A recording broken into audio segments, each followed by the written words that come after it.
નમસ્કાર, પ્રણામ, સ્વાગત છે તમારું એક નવા વિડીયોમાં। મિત્રો, આજની કહાની એક એવી માની કહાની છે જે સાંભળીને તમે હેરાન રહી જશો। તો તમને વિનંતી છે કે આજની કહાની અંત સુધી ધ્યાનથી સાંભળજો, તો જ તમને આ કહાનીનો સાર સમજાશે અને પસંદ આવે તો વિડીયોને લાઈક, શેર અને નવા હોય તો ચેનલને સબસ્ક્રાઇબ કરી અને કોમેન્ટ બોક્સમાં હર હર મહાદેવ લખી દેજો, જેનાથી ભગવાન મહાદેવની કૃપા આપણા પર નિરંતર બનેલી રહે। તો ચાલો શરૂ કરીએ આજની કહાની। કારના શોરૂમના કર્મચારીએ કહ્યું કે જુઓ સર, તમને અમે કેટલી વાર કહ્યું છે કે આ કારને હાથ ન લગાવો, આ કાર વેચાઈ ગઈ છે। એક મેડમ મુંબઈથી સ્પેશિયલ આ કાર લેવા માટે આવ્યા છે અને આ કાર ઉપર જરા પણ સ્ક્રેચ આવી જશે તો એ મેડમ અમારો શોરૂમ બંધ કરાવી દેશે અને એ લોકો હમણાં જ આવતા હશે, એટલે પ્લીઝ તમે આનાથી થોડા દૂર હટી જાઓ। આવું સાંભળીને મીના અને વિશાલ ગુસ્સો કરીને કહેવા લાગ્યા કે તમે લોકો આવું કેવી રીતે કરી શકો છો। ત્યારબાદ વિશાલે કહ્યું કે મારે મારી પત્નીને આ કાર એના જન્મદિવસ પર ભેટ આપવી હતી। ત્યારે પેલા કર્મચારીએ કહ્યું કે સોરી સર, તમે 1 મહિના પહેલા આ કાર જોઈને ગયા હતા અને ત્યારબાદ તમે કોઈ પણ જવાબ ન આપ્યો, એટલે અમે તમારી રાહ ન જોઈ શકીએ। આટલું કહીને આ કર્મચારીએ વિશાલ અને મીનાને એ કારથી દૂર ઊભા રાખી દીધા। હવે મીના પોતાની મનપસંદ કાર ન મળવાના કારણે વિશાલ પર ગુસ્સો કરવા લાગી અને એને ત્યાં ને ત્યાં જ સંભળાવવા લાગી। ત્યારે વિશાલ બોલ્યો કે તને તો ખબર છે કે અત્યારે આપણો ખરાબ સમય ચાલી રહ્યો છે અને ઉપરથી તારી નવી નવી ફરમાઈશો વધતી જાય છે। તને એ વાતની ખબર છે કે આ કાર માટે મેં કેટલા લોકો પાસેથી વ્યાજે રૂપિયા લીધેલા છે, પરંતુ મીનાને એનું ક્યાં કાંઈ સાંભળવું હતું। એને તો પોતાના જન્મદિવસ પર એ જ કાર ભેટમાં જોઈતી હતી। હજુ તો આ બંને વચ્ચે માથાકૂટ ચાલી રહી હતી ત્યારે જ ત્યાં 2 લોકો સાથે એક 60 વર્ષીય મહિલા આવી પહોંચ્યા। એની આંખો પર ચશ્મા અને શરીર પર બનારસી સિલ્કની સાડી હતી। જ્યારે શોરૂમના માલિકે એને જોયા એટલે તરત જ એને સોફા પર બેસાડ્યા અને કહેવા લાગ્યા કે શું લેશો મેડમ તમે, ચા, ઠંડુ કે કોફી? ત્યારે આ મહિલાએ એક કોલ્ડ કોફી મંગાવવાનું કહ્યું એટલે શોરૂમનો એક કર્મચારી દોડીને એના માટે કોલ્ડ કોફી લઈને આવી ગયો। બધી જ ઔપચારિકતા પૂરી કર્યા બાદ શોરૂમના માલિક બોલ્યા કે મેડમ, તમારી કાર બિલકુલ તૈયાર છે। આ મેડમનું નામ ગીતાબેન હતું। ગીતાબેન જ્યારે આ કાર પાસે પહોંચ્યા ત્યારે મીના અને વિશાલ એને જોઈને હેરાન રહી ગયા। એના પગ નીચેથી જમીન સરકી ગઈ, જાણે એમણે કોઈ માણસને નહીં પરંતુ કોઈ ભૂતને જોઈ લીધું હોય। એને પોતાની આંખો પર વિશ્વાસ નહોતો થઈ રહ્યો। વિશાલ અને મીના આ બધું જોઈ રહ્યા હતા ત્યારે જ ગીતાબેને પૂરા 50 લાખનો ચેક શોરૂમના માલિકને આપીને કહ્યું કે આ કાર સાંજ સુધીમાં મારી ઓફિસ સુધી પહોંચી જવી જોઈએ। એટલે શોરૂમના માલિકે કહ્યું કે હા મેડમ, તમે જરાય ચિંતા ન કરો, અમે પૂરી સેફટી સાથે તમારી કાર તમારી ઓફિસ સુધી પહોંચાડી દઈશું। આટલું કહીને એણે ગીતાબેનની ગાડીનો દરવાજો ખોલ્યો અને ગીતાબેન પોતાના બંને બોડીગાર્ડ સાથે પાછા મુંબઈ જવા નીકળી ગયા। અને એ સમયે વિશાલ અને મીના તો હેરાનીથી આ બધું જોઈ રહ્યા હતા। એની આંખો ફાટી રહી હતી। હવે ગીતાબેનના ગયા બાદ વિશાલે આતુરતાથી શોરૂમના એક કર્મચારીને પૂછ્યું કે ભાઈ, આ મેડમ આવ્યા હતા એ કોણ હતા? શું તમે એને ઓળખો છો? વિશાલ તો ગીતાબેનને ઓળખતો જ ન હોય એવી રીતે પૂછવા લાગ્યો। ત્યારે આ કર્મચારીએ હસીને કહ્યું કે શું વાત કરો છો સર તમે? આ મેડમને તમે નથી ઓળખતા? આને તો કોણ નથી ઓળખતું? આખા મુંબઈમાં આ મેડમના નામની ચર્ચા થઈ રહી છે અને તમે એને નથી ઓળખતા? મીનાને તો હજુ પણ વિશ્વાસ નહોતો થઈ રહ્યો। એને તો એવું લાગી રહ્યું હતું કે જાણે એણે કોઈ સપનું જોઈ લીધું હોય। હજુ થોડા વર્ષો પહેલા તો 1 રૂપિયા માટે ભટકી રહેલી સ્ત્રી આ લેવલ સુધી કેવી રીતે પહોંચી ગઈ હશે? એને તો આ વાત સમજાતી નહોતી। એટલે મીના વિશાલને કહેવા લાગી કે વિશાલ, આવું કેવી રીતે થઈ શકે? વિશાલ પણ વિચારીને પરેશાન થઈ રહ્યો હતો। એને પણ કંઈ સમજાતું નહોતું. બીજી બાજુ ગીતાબેન ઓફિસે પહોંચ્યા અને પોતાની ખુરશી પર બેસીને સામે પડેલા ફોટાને એક નજરે નિહાળી રહ્યા હતા અને જે પીડા એણે આટલી નજીકથી જોઈ હતી, આજે ફરીથી એ જ પીડા આપનારો એની સામે હતો. આવું વિચારીને ગીતાબેન પોતાના અતીતમાં ખોવાઈ ગયા. એ સમયે કંઈક આવું બન્યું હતું. ત્યારે વિશાલ એવું કહી રહ્યો હતો કે અરે માં, તમે સવારમાં નાહીને ઘરમાં બેસો, તમારામાંથી ખૂબ જ દુર્ગંધ આવે છે. મને તો એ નથી સમજાતું કે આટલું મોટું ઘર છે, મોંઘી મોંઘી વસ્તુઓથી મેં ઘરને સજાવ્યું છે, લોકો આવે છે તો મારા ઘરના વખાણ કરતા થાકતા નથી, અને આ બધી જ વસ્તુઓમાં એક તમે છો કે જેના પર નજર પડે તો લોકો શરમથી પોતાનું મોઢું છુપાવી લે છે. એક તો ગરમીના કારણે હાલત ખરાબ છે, ઉપરથી તમારી આ દુર્ગંધ આવી રહી છે. ચાલો જાઓ, પહેલા જલ્દીથી નાહી લ્યો, પછી અહીં આવીને બેસજો. વિશાલે પોતાની માં ગીતાબેનને આવું કહ્યું. ત્યારે ગીતાબેનની આંખમાં આંસુ આવી ગયા અને કહેવા લાગ્યા કે બેટા વિશાલ, તું શું તારી માને ઓળખતો નથી? હું તો રોજ સવારે નાહીને ભગવાનની પૂજા કર્યા બાદ અહીં આવું છું, અને બેટા આખી રાત હું પરસેવાથી તરબતર રહું છું. મારા રૂમનો પંખો પણ ખરાબ છે. કેટલાય દિવસોથી હું મીનાને કહું છું કે પંખો રિપેર કરાવી આપ અને મારા માટે એક સાબુ લાવી દે, પરંતુ અહીં મારું કોણ સાંભળે છે? આટલું કહીને ગીતાબેન રડવા લાગ્યા. ત્યારે વિશાલ બોલ્યો કે માં, સવારમાં તમે તમારી વહુની ફરિયાદ લઈને બેસી જાઓ છો, તમને શરમ નથી આવતી? અરે આખા ઘરની જવાબદારી મારી પત્ની ઉપાડે છે અને તમારું આટલું બધું ધ્યાન રાખે છે, પરંતુ તમે છો કે એની જ ફરિયાદ કરતા રહો છો. ત્યારે જ ગીતાબેનની વહુ મીના ત્યાં આવી અને કહેવા લાગી કે અરે માં, તમે સવારમાં શું આની સામે રોદડા રોવા બેસી ગયા છો? તમે તો જાણો છો કે નોકરીની મુશ્કેલીઓ અને ઘરની જવાબદારી, કેટલું બધું કામ એના ઉપર હોય છે, અને તમે તો એક માં છો, તો પણ તમને તમારા દીકરાની ચિંતા નથી. અને બીજું કે તમે શું કહી રહ્યા હતા? પંખો ઠીક નથી કરાવ્યો અને સાબુ નથી આપતી એમને? તો સાંભળો, ઘરમાં નવો સાબુ નહોતો એટલે મેં એવું કહ્યું કે ત્યાં દેશી સાબુ રાખેલો છે, એનાથી જ નાઈ લ્યો. પરંતુ નહીં, તમારી માને તો સુગંધિત સાબુ જોઈએ છે, કામના ન કાજના અને દુશ્મન અનાજના. અરે બીજી વહુ હોત તો ક્યારના તમને ઘરમાંથી બહાર કાઢી મૂક્યા હોત. એ તો હું છું કે તમને મારી ભેગા રાખું છું, તો પણ તમે મારી ફરિયાદ કરી રહ્યા છો. આટલું કહીને મીનાએ રડવાનું નાટક શરૂ કર્યું. ત્યારે વિશાલ બોલ્યો કે સવારમાં બિચારીને રડાવી દીધીને. તમને તકલીફ શું છે?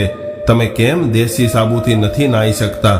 એટલે ગીતાબેન બોલ્યા કે મીના મને જે સાબુ આપી રહી હતી એ સાબુ આપણે ટોયલેટ પાસે હાથ ધોવા માટે રાખ્યો છે, અને એ જ સાબુ મીનાએ મને નહાવા માટે આપ્યો હતો. હવે તું જ જણાવ કે એ સાબુથી નાહીને હું ભગવાનની પૂજા કેવી રીતે કરી શકું? હજુ તો વિશાલ કંઈ બોલે એ પહેલા જ મીના બોલી કે સારો સાબુ પણ શું ખરાબ થઈ જાય છે? અરે હાથ ધોવા માટે તો મેં હેન્ડવોશ લઈને રાખી દીધું છે, તો હવે શું આ સાબુ બરબાદ થવા દેશો? જોઈ રહ્યા છો ને તમે તમારી માની નવાબી. અને તમે જાણો છો હવે પંખો રિપેર કરાવવામાં કેટલા રૂપિયાનો ખર્ચો થશે? એટલામાં તો નવો પંખો આવી જાય. એટલે વિશાલ બોલ્યો કે ખર્ચાની એને ક્યાં ચિંતા છે, એની તો બધી જ માંગો પૂરી થઈ જાય છે. ગધેડાની જેમ આખો દિવસ મજૂરી તો હું કરું છું. એટલે સાંભળી લ્યો માં, તમારે એ સાબુ લગાડવો હોય તો લગાવો, નહીતર તમારા રૂમમાં જઈને બેઠા રહેજો. તમારે બહાર બેસવાની કોઈ જરૂર નથી. આવું કહીને મીનાને કહેવા લાગ્યો કે મીના, આ વર્ષે ખૂબ ગરમી છે, મેં એસીનો ઓર્ડર આપ્યો છે, 1-2 દિવસમાં જ આપણા રૂમમાં હવે એસી લાગી જશે. ત્યારે મીનાએ ખુશ થઈને પતિને ઓફિસે જવા રવાના કર્યો. આખરે મજબૂર થયેલી માં ગીતાબેનને એ જ સાબુથી નહાવું પડ્યું. હવે એને પોતાને જ પોતાના શરીરમાંથી દુર્ગંધ આવવા લાગી હતી. બિચારા પોતાના રૂમમાં બેઠા હતા અને પોતાના જૂના દિવસો યાદ કરીને રડી રહ્યા હતા. જે દીકરાની દરેક ઈચ્છા પૂરી કરી, ભણાવી ગણાવીને એક લાયક માણસ બનાવ્યો, ત્યારબાદ વિવાહ કરાવ્યા, અને એના વિવાહ પછી એના કહેવાથી શહેરમાં એક મોટું ઘર લઈ દીધું. પરંતુ આજે એ જ દીકરો વહુ સાથે મળીને પોતાની માનું અપમાન કરી રહ્યો હતો. એક દિવસ મીના રસોડામાં કામ કરી રહી હતી અને ગીતાબેન દીકરાના રૂમ પાસેથી નીકળ્યા અને જોયું તો દીકરો એસીની હવામાં ઠંડીથી ઠૂઠવાઈ રહ્યો હતો. એટલે એણે એસી બંધ કરી દીધું. થોડી વાર બાદ વિશાલે બૂમ પાડી કે મીના, મારા રૂમનું એસી કોણે બંધ કરી દીધું? મારા રૂમમાં આખી રાત એસી ચાલુ રહે તો કોઈને શું તકલીફ છે? એટલે ગીતાબેન બોલ્યા કે બેટા, એ તો મેં બંધ કર્યું હતું. મેં જોયું કે તું ઠંડીમાં ઠૂઠવાઈ રહ્યો હતો એટલે મેં બંધ કરી દીધું. ત્યારે વિશાલ બોલ્યો કે માં, તમારી જેમ ભંગારખાના જેવું આ ઘર નથી કે 10 લોકોની વચ્ચે એક જ કુલર હોય. યાદ છે મને, જ્યારે હું નાના નાનીના ઘરે જતો હતો, બધા જ લોકો એક જ જગ્યાએ સૂતા હતા. ખબર નહીં આ લોકોને ઠંડી હવા કેમ મળતી હશે. ખૂબ કંજૂસ હતા તમારા ઘરવાળા, અને તમે એ બધું મારા ઘરમાં ન કરો. આટલું કહીને વિશાલ ગુસ્સામાં પોતાના રૂમમાં જતો રહ્યો. ત્યારે મીના બોલી કે તમને કેટલી વાર કહ્યું છે કે તમે વધારે પડતા સારા બનવાની કોશિશ ન કરો. સવાર સવારમાં કંઈક નવું સાંભળવાનો શોખ લાગે છે તમને, અને તમે કોઈને પૂછ્યા વગર મારા રૂમમાં પગ રાખવાની હિંમત કેમ કરી? હવે મને જલ્દી જલ્દી કામ કરવા દ્યો. મારે 2-3 દિવસ માટે મારા પિયર જવું છે. ત્યારબાદ ગીતાબેન એના પૌત્રને કહેવા લાગ્યા કે પિન્ટુ, દીકરા, તું તારા મામાના ઘરે જવાનો છો એમને? તને તો ત્યાં ખૂબ મજા આવતી હશે. ત્યાં તો તારા નાનીમાં સારી સારી વસ્તુ બનાવીને દેતા હશે નહીં? એટલે પિન્ટુ બોલ્યો કે નહીં દાદીમાં, ત્યાં તો મારા નાનાજી મીઠાઈ ખાવાની મનાઈ કરે છે અને એવું કહે છે કે તારા દાંત ખરાબ થઈ જશે. એટલે ગીતાબેને હસીને મીનાને કહ્યું કે વહુ બેટા, અહીંથી જ કંઈક સારું ખાવાનું બનાવીને કેમ નથી લઈ જતી?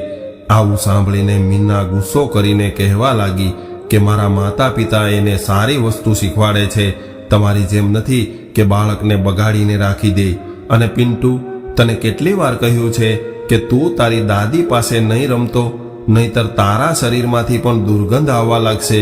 હવે જા તારા રૂમમાં અને આ લ્યો તમારું જમવાનું, ખાઈને તમારા રૂમમાં જતા રહેજો. થાળીમાં થોડા દાળ ભાત અને થોડું અથાણું જોઈને ગીતાબેન બોલ્યા કે બેટા, સવાર સવારમાં દાળ ભાત, અને એ પણ વાસી થઈ ગયા હોય એવું લાગે છે. તે તો આ કાલના વધેલા ભાત મને આપી દીધા લાગે છે. ત્યારે મીનાએ કહ્યું કે કેમ, તમે સવાર સવારમાં આ ભાત નહીં ખાઈ શકો? કાલે પિન્ટુને ભાત ખાવાની ઈચ્છા નહોતી એટલે એણે પીઝા ખાઈ લીધા હતા, અને આ ભાત વધ્યા હતા એટલે એને બેકારમાં કચરામાં નાખવા ન પડે એટલે તમને આપ્યા છે. અને તમે અત્યારે ખાઈ લ્યો, નહીતર એ બપોર સુધીમાં તો ખાવા લાયક પણ નહીં રહે. અને તમે તમારા દીકરા ઉપર થોડીક તો દયા રાખો. આ રાંધેલું અનાજ તમે નહીં ખાવ તો ખરાબ થઈ જશે. અને જરાક તમારા દીકરા વિશે વિચારો, એ કેટલી મહેનત કરીને કમાઈને લાવે છે.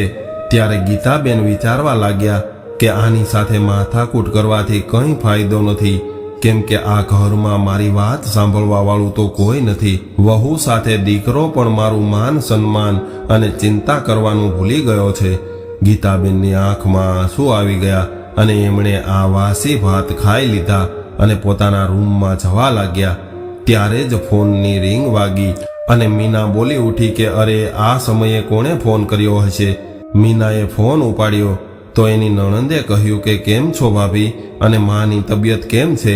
આવું સાંભળીને મીના મોઢું બગાડીને કહેવા લાગી કે મારી હાલતની તો તમને ખબર જ છે, અને માને તો જલસા છે. તમે જણાવો, તમે બધા કેમ છો? ત્યારબાદ મીના કહેવા લાગી કે અરે નણંદબા, માને ક્યારેક તમે પણ તમારી ઘરે લઈ જાઓ અને તમે પણ એની સેવાનો લાભ લ્યો, એટલે થોડા દિવસ અમે પણ આરામથી રહી શકીએ. મીનાની આવી તીક્ષ્ણ વાતો સાંભળીને એની નણંદ બોલી કે હા ભાભી, હું મારી જવાબદારી ભૂલી નથી ગઈ, પણ એ વાત અલગ છે કે માં અહીંયા આવતા જ નથી, કેમ કે એ ઘરમાં મારા પિતાજી અને અમારી બાળપણની યાદો વસેલી છે. એટલે માં એ ઘર છોડીને અમારી સાથે આવવા નથી માંગતા. એટલે હું થોડા દિવસ માટે ત્યાં આવી રહી છું, અને હું ત્યાં આવીશ ત્યારે કદાચ તમને થોડો આરામ મળી જશે. મારા ભાઈને કહી દેજો કે હું પરમ દિવસે આવી રહી છું. ત્યારે મીનાએ ફોન પછાડીને કહ્યું કે લ્યો, એક મુસીબત ઓછી હતી કે બીજી પણ આવી રહી છે. ત્યારે ગીતાબેને પૂછ્યું કે કોનો ફોન હતો વહુ? એટલે મીનાએ કહ્યું કે બીજા કોનો હોય, તમારી લાડકી દીકરીનો ફોન હતો અને પરમ દિવસે એ અહીં આવી રહી છે અમારો ખર્ચો વધારવા. મીના આવી રીતે બડબડ કરતી એના પતિને કહેવા જઈ રહી હતી અને દીકરીના આવવાની ખબર સાંભળીને ગીતાબેનના ચહેરા પર ખુશી આવી ગઈ અને એ 2 દિવસ સુધી ઘડિયાળ તરફ જોતા રહ્યા કે ક્યારે સમય વીતે અને ક્યારે મારી દીકરી સાથે મારી મુલાકાત થાય. 2 દિવસ બાદ મીનાએ ગીતાબેન તરફ એક સાડી ફેંકીને કહ્યું કે આજે સારી રીતે નાઈ લેજો અને આ સાડી પહેરી લેજો. એટલે ગીતાબેન બોલ્યા કે મીના, તું તો આવી સાડી ક્યારેય નથી પહેરતી, તો પછી આ સાડી કોની છે? એટલે મીનાએ કહ્યું કે મારી મમ્મીની સાડી છે. એની પાસે આવી ઘણી બધી જૂની સાડીઓ પડી છે અને મેં એને કહ્યું હતું કે 2-4 સાડી તમારા માટે મોકલી આપે, એટલે એણે આ સાડી મોકલી છે. આ સાંભળીને ગીતાબેન કહેવા લાગ્યા કે શું મારો દીકરો એટલું પણ નથી કમાતો કે મને 2 જોડી નવી સાડી લઈ આપે? હવે શું મારે તારા મમ્મીની ઉતરેલી સાડીઓ પહેરવી પડશે? એટલે મીના ગુસ્સો કરીને ગીતાબેન તરફ જોઈને કહેવા લાગી કે તમારા શોખ તો જુઓ, અત્યારે તમારા પગ કબ્બરમાં લટકેલા છે અને નવી સાડીઓ જોઈએ છે. ચૂપચાપ નાઈને આ સાડી પહેરી લ્યો, નહીતર આજે રાત્રે જ આ ફાટેલી જૂની સાડી પહેરાવીને રેલવે સ્ટેશન પર મૂકી જઈશ અને જ્યારે ત્યાં આવવાવાળા લોકો ભીખ આપશે ત્યારે તમને સમજાશે કે આ ઉંમરમાં આવા નાટક કરવાનું પરિણામ કેવું હોય છે. એટલે હવે નીકળી જાઓ મારી નજર સામેથી અને આ સાડી પહેરી લ્યો. બિચારા ગીતાબેન પોતાની કિસ્મત પર રડી રહ્યા હતા કે ખબર નહીં હજી કેવું કેવું જોવાનું અને સાંભળવાનું બાકી છે. 2 કલાક બાદ ગીતાબેનની દીકરી આવી ગઈ અને મીનાએ એની સામે 2 બિસ્કિટ અને ચા રાખી દીધા. ગીતાબેનની નજર બિસ્કિટ પર હતી. આ જોઈને એની દીકરી મનમાં ને મનમાં રડી રહી હતી. એણે ખૂબ પ્રેમથી એ બિસ્કિટ મા તરફ કર્યા. એટલે ગીતાબેન બોલી ઉઠ્યા કે નહીં દીકરી, તું થાકીને આવી છે એટલે તું ખાઈ લે, હું તો આખો દિવસ ખાતી રહું છું. ત્યારે દીકરી બોલી કે હા માં, એ તો મને દેખાઈ રહ્યું છે. આટલું કહીને એણે આ બિસ્કિટ ગીતાબેનને ખવડાવી દીધા. ગીતાબેન બિસ્કિટ એવી રીતે ખાઈ રહ્યા હતા જાણે કે વર્ષો બાદ એણે બિસ્કિટનો સ્વાદ ચાખ્યો હોય. થોડી વાર બાદ જ્યારે દીકરી પોતાની મા અને ભાભી સાથે વાતો કરી રહી હતી ત્યારે જ એનો ભત્રીજો પિન્ટુ એના પર્સમાંથી કોઈ વસ્તુ કાઢી રહ્યો હતો. એટલે એણે ત્યાં જઈને એનો હાથ પકડ્યો અને સમજાવ્યું કે આજ પછી આવું ક્યારેય નહીં કરતો, નહીતર હું તારા મમ્મી પપ્પાને કહી દઈશ. બીજા દિવસે સવારે કોઈ કારણ વગર જ વિશાલ અને મીના ગુસ્સામાં હતા અને વિશાલ કહી રહ્યો હતો કે મીના, મારો રૂમાલ નથી મળી રહ્યો, તું ગોતી દેને. એટલે મીના કહેવા લાગી કે આટલા નાના ઘરમાં રહેવું ખૂબ મુશ્કેલ થઈ રહ્યું છે અને ઉપરથી આટલા બધા લોકોને જોઈને હું પરેશાન થઈ જાઉં છું. મીના જ્યારે રૂમાલ લઈને બહાર આવી અને કહેવા લાગી કે આ લ્યો તમારો રૂમાલ, ઓશિકા નીચે પડ્યો હતો. એટલે વિશાલે કહ્યું કે મારો નાસ્તો તૈયાર છે. ત્યારે મીના બોલી કે હા આવી જાઓ, કેમ કે હું તો સવારથી રસોડામાં જ કામ કરી રહી છું અને પિન્ટુને પણ કહેજો નાસ્તો કરી લે. ત્યારબાદ મીનાએ બધાનો નાસ્તો તૈયાર કર્યો અને કહેવા લાગી કે પિન્ટુ, તું જલ્દીથી નાસ્તો કરી લે, નહીતર સ્કૂલે જવાનું મોડું થશે. ત્યારે એની નણંદે કહ્યું કે ભાભી, તમે પિન્ટુને ખવડાવી લ્યો, ત્યાં સુધીમાં હું એનો બેગ પેક કરી દઉં છું. આટલું કહીને એ પિન્ટુનો બેગ પેક કરવા લાગી. ત્યારે જ એની નજર બેગમાં રહેલા રૂપિયા પર પડી. એટલે એણે રૂપિયા કાઢીને કહ્યું કે પિન્ટુ, તે ફરીથી રૂપિયા લીધા છે? કાલે જ મેં તને સમજાવ્યો હતો કે આ સારી વાત ન કહેવાય. એટલે પિન્ટુ ગુસ્સો કરીને કહેવા લાગ્યો કે મારો બેગ ચેક કરવાની તમારી હિંમત કેવી રીતે થઈ? મારે નથી ખાવું. ત્યારે રસોડામાંથી મીના આવી અને કહેવા લાગી કે શું થયું, તું ગુસ્સામાં કેમ છો? એટલે પિન્ટુએ કહ્યું કે મમ્મી, એક તો કાલે પણ ફઈ મને ખીજાતા હતા અને આજે મારા બેગમાંથી રૂપિયા કાઢી લીધા. ત્યારે મીના ગુસ્સો કરીને બોલી કે નણંદબા, તમને તમારા ભત્રીજાના બેગમાંથી રૂપિયા લેતા શરમ નથી આવતી? આખરે મારા દીકરાએ એવું તે શું કર્યું છે કે આને તમે કાલે પણ ખીજાયા હતા? અને એક વાત કાન ખોલીને સાંભળી લ્યો કે આવું બધું તમે તમારા ઘરમાં કરજો, અમારા ઘરમાં આવું બધું નહીં ચાલે. એના રૂપિયા એને પાછા આપી દો.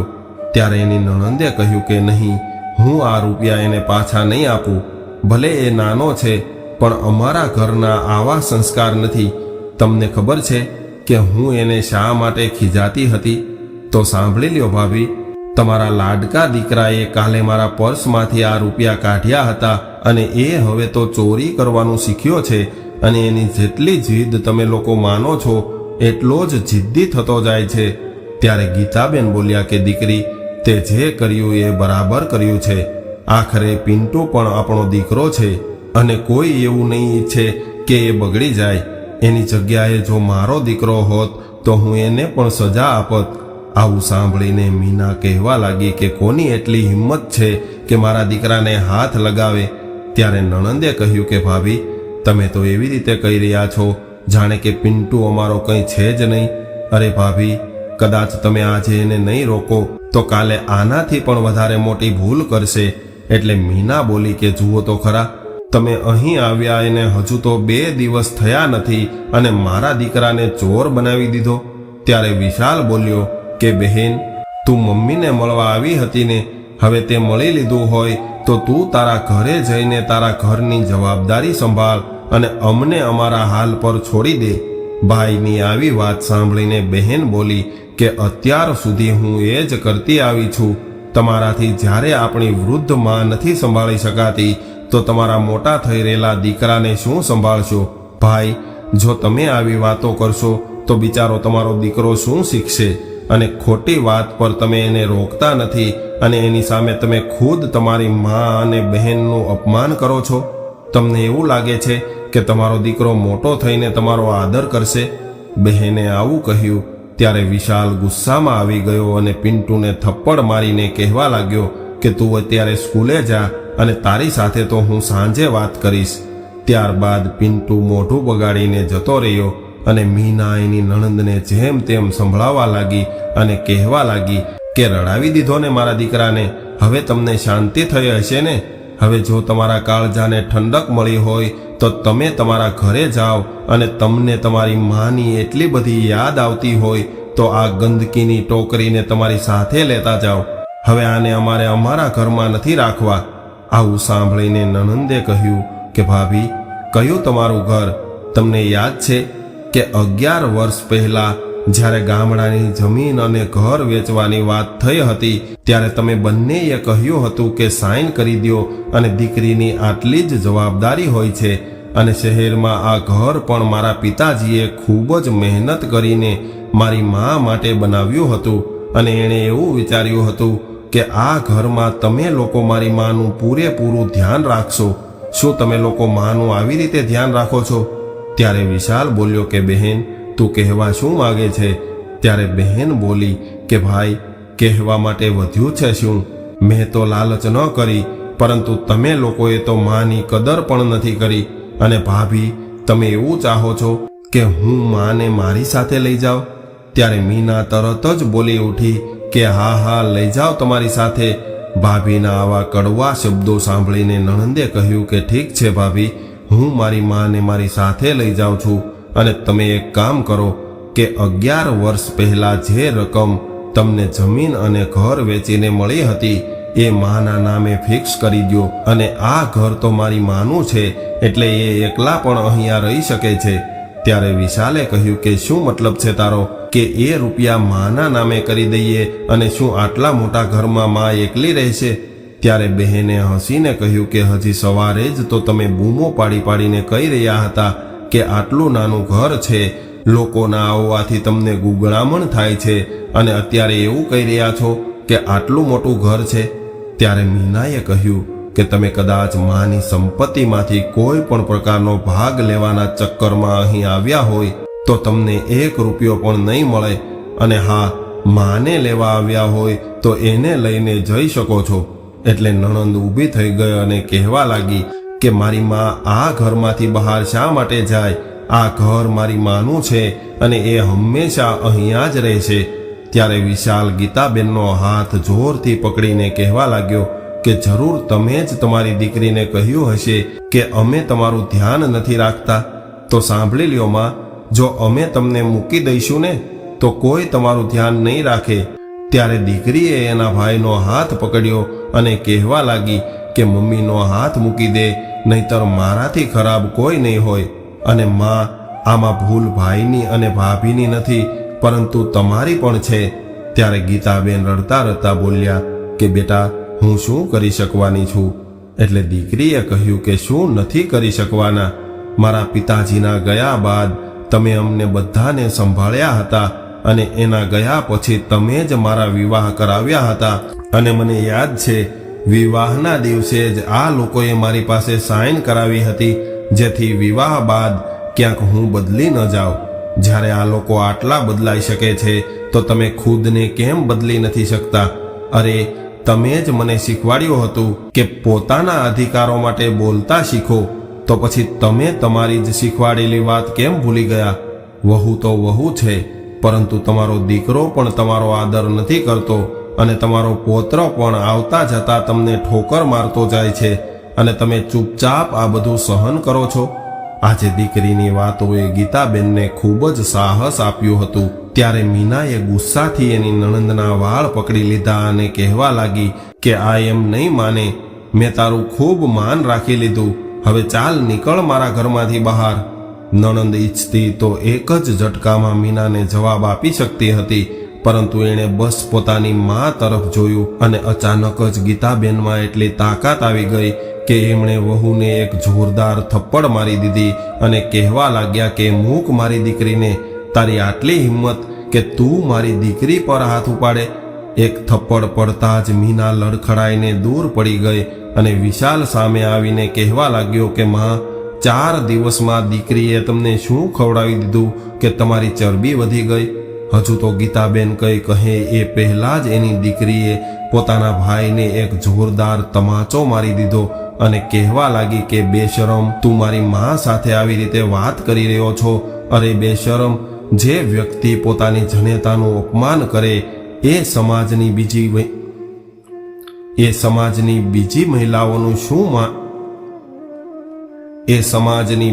મહિલાઓને શું માન આપવાનો હતો? હવે હું તમને બતાવું છું કે તમારી સાથે શું થવું જોઈએ. ત્યારબાદ દીકરીએ તરત જ પોલીસને ફોન કર્યો. થોડી વારમાં આસપાસના બધા જ લોકો ત્યાં જમા થઈ ગયા અને પોલીસ આવી ગઈ. ગીતાબેનની હાલત જોઈને કોઈને કંઈ કહેવાની જરૂર હતી નહીં. ત્યારબાદ ગીતાબેને પોતાની આપવીતી પોલીસને જણાવી, અને પોલીસે વિશાલ અને મીનાને પકડી લીધા. પૂછપરછ કરીને બીજા દિવસે બંને ઘરે આવ્યા. જ્યારે એમને અહેસાસ થયો કે હવે એની હાલત અને આબરૂ બંને ખરાબ થઈ ચૂકી છે, એટલે બંને ગીતાબેન પાસે માફી માંગવા લાગ્યા. ત્યારે ગીતાબેને પોતાની દીકરી તરફ જોયું. ત્યારે દીકરીએ કહ્યું કે માં, પહેલા પણ તમે પોતાના નિર્ણય પોતે લેતા હતા, અને આજે પણ તમારો નિર્ણય તમે જ લેશો, પરંતુ બસ એટલું યાદ રાખજો કે પોતાનું સન્માન સૌથી પહેલા તમે પોતે કરશો, ત્યારે જ લોકો તમને માન આપશે. એટલે ગીતાબેને આત્મવિશ્વાસ સાથે કહ્યું કે હું તમારા બંને સાથે કોઈ પણ પ્રકારના સંબંધ રાખવા નથી માંગતી. જે રૂપિયા તમે પહેલા લઈ લીધા એ તો લઈ લીધા છે, પરંતુ હવે તમને કાંઈ નહીં મળે. તમે બંને 2 દિવસમાં જ મારું ઘર ખાલી કરો અને જ્યાં જવું હોય ત્યાં જતા રહો. જે ઘરની લાલચમાં દીકરા અને વહુએ મારું માન ન રાખ્યું, હવે હું પણ એ ઘરમાં રહેવા નથી માંગતી.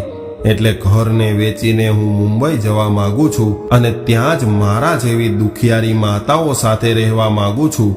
કમસે કમ ત્યાં કોઈ અપમાન તો નહીં કરે.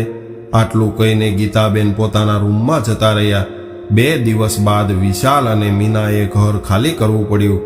ત્યારબાદ દીકરી થોડા દિવસ માટે માને પોતાના ઘરે લઈ ગઈ, અને થોડા સમય બાદ એ ઘરને વેચી દીધું. 10 દિવસ બાદ ગીતાબેન દીકરી અને જમાઈના ઘણા કહેવા છતાં પણ રોકાયા નહીં, અને મુંબઈ રહેતી એની બાળપણની સહેલી એક વૃદ્ધ સ્ત્રીના ઘરે રહેવા જતા રહ્યા. ત્યારબાદ દીકરીએ ઘરના આવેલા બધા જ રૂપિયા ગીતાબેનના એકાઉન્ટમાં જમા કરાવી દીધા, જેથી જ્યાં સુધી એ જીવે ત્યાં સુધી એનું ભરણ પોષણ એ રૂપિયાથી થતું રહે. મુંબઈ જઈને ગીતાબેને જોયું કે અહીંયા એક વૃદ્ધ સ્ત્રી નાના મોટા ઇમિટેશનના દાગીના બનાવીને પોતાનું ગુજરાન કરતી હતી. એક દિવસ ગીતાબેન બોલ્યા કે બેન, શું હું તમારી મદદ કરી શકું છું? તમે મને તમારા ઘરમાં આશરો આપ્યો છે, તો તમારા માટે એટલું તો હું કરી જ શકું ને. ગીતાબેનને બાળપણથી જ આવી બધી વસ્તુઓ બનાવવાનો શોખ હતો. નવરાત્રિ હોય કે દિવાળી હોય, નાના મોટા સેટ બનાવતા હતા. હવે ગીતાબેન નવા નવા પ્રકારના સેટ બનાવવા લાગ્યા અને આ વૃદ્ધ સ્ત્રીની દુકાનમાં વેચાણ પણ વધી ગયું હતું. દૂર દૂરથી લોકો એની પાસે ઇમિટેશનની વસ્તુઓ ખરીદવા આવતા હતા અને આ જોઈને ગીતાબેનની હિંમત વધવા લાગી. અને એટલું જ નહીં, પરંતુ અહીંથી જ ગીતાબેનના જીવનની એક નવી શરૂઆત થઈ હતી. હવે તો ગીતાબેનને મોટા મોટા ઓર્ડર મળવા લાગ્યા. વિવાહમાં દુલ્હનની મહેંદી અને રિસેપ્શન માટેના સેટ હોય કે પછી કોઈ બીજા વાર તહેવારના સેટ હોય, બધા જ પ્રકારના સેટ ગીતાબેન હવે બનાવવા લાગ્યા હતા. અત્યાર સુધી લાચારીનું જીવન જીવવાવાળા ગીતાબેન આજે મુંબઈના જાણીતા લોકોમાંથી એક હતા. કાલ સુધી દીકરા અને વહુ પર આશ્રિત ગીતાબેન, એક રોટલી માટે મજબૂર થયેલા ગીતાબેને આજે 5 વર્ષની અંદર એટલા બધા રૂપિયા કમાઈ લીધા હતા કે 50 ભૂખ્યા લોકોનું તેઓ રોજ પેટ ભરી શકે. હવે ગીતાબેન પોતાના અતીતની યાદોમાંથી બહાર નીકળ્યા. ત્યાં સુધીમાં તો શોરૂમ વાળાએ એની ઓફિસની બહાર એની કાર ઊભી કરી દીધી હતી અને ગીતાબેન પોતાની કાર જોવા માટે બહાર આવ્યા અને આ બાજુ એનો દીકરો અને વહુ પણ કારનો પીછો કરતા કરતા એની ઓફિસ સુધી પહોંચી ગયા હતા. માની ઓફિસને જોઈને બંનેની આંખો ફાટી રહી અને આજીજી કરવા લાગ્યા અને ગીતાબેનના પગમાં પડી ગયા. ત્યારે વિશાલે કહ્યું કે માં, અમને માફ કરી દો. અમે અમારી દેવી સમાન માનું એટલું બધું અપમાન કર્યું હતું, એટલે અમને તો ભગવાન નરકમાં પણ જગ્યા નહીં આપે. તમે અમારા ઘરમાંથી ગયા ત્યારથી જ અમારી બરબાદી શરૂ થઈ છે. મારી નોકરી પણ છૂટી ગઈ અને અત્યારે અમારી હાલત ખૂબ ખરાબ છે. પરંતુ ગીતાબેન આજે પોતાના દીકરા અને વહુના આંસુ જોઈને આસાનીથી એને માફ નહોતા કરવાના. ગીતાબેન તો પોતાના નિર્ણય પર અડગ રહ્યા અને બંનેને પોતાની ઓફિસના વોચમેનને કહીને ધક્કા મારીને ત્યાંથી બહાર કાઢી મૂક્યા. બંને પોતાના કરેલા કર્મો પર પસ્તાવો કરવા લાગ્યા અને ત્યાંથી જતા રહ્યા. પરંતુ ત્યારબાદ ગીતાબેને ક્યારેય પાછું વળીને દીકરા અને વહુ તરફ જોયું નહીં અને પોતાની પ્રગતિ તરફ સતત આગળ વધતા રહ્યા. તો મિત્રો, ગીતાબેનને પોતાના દીકરા અને વહુને માફ કરી દેવું જોઈએ કે નહીં? તમારા મંતવ્ય કોમેન્ટ બોક્સમાં જરૂરથી જણાવજો. અને જો આ વાર્તા પસંદ આવી હોય તો લાઈક કરીને વધુમાં વધુ શેર કરજો અને આવી જ અવનવી વાર્તાઓ સાંભળવા માટે અમારી ચેનલને સબસ્ક્રાઇબ જરૂરથી કરજો. હર હર મહાદેવ.